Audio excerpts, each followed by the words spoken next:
Dyw'r Fenni heb gael y dechrau gorau'r tymor wedi colli 3 gêm agoriadol yng Nghyngrau'r De, ond cafwyd cyfle perffaith yn gynnar yn ei gêm yn erbyn y newydd ddifodiau Dreigiau Baglan nos Wener, wedi Paolo Merengi gael ei lorio yn y cwrt, ond methodd Curtis Methven a manteisio wrth i Matthew Stanton daflu ei hun i'r cyfeiriad cywir.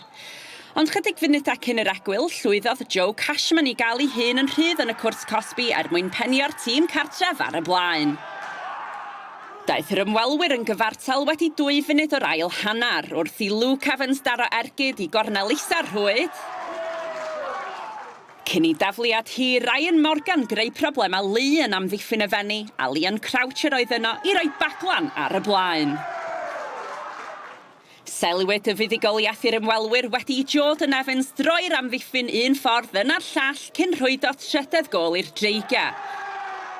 Ac gôl gysur gan Merengi yn yr eiliadau olaf, y Dreigiau oedd yn dathlu trydydd buddugoliaeth o'i 4 gêm agoriadol sicrhau'r dyrchafiad. Disappointed with the first half performance, but got him in half time, had a bit of a chat. Obviously we made the 2 changes at half time and we just felt we'd affect the game better, and second half and I thought we were a lot better and deserved the result. We've done enough in the first half to give ourselves a great platform going to the second half, and then thrown it away within inside 60 seconds. So we're really disappointed with that.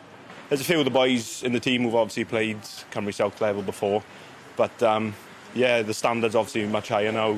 We're probably not getting as much of the ball as we'd like in games, but we're resilient defensively and we're doing all right so far.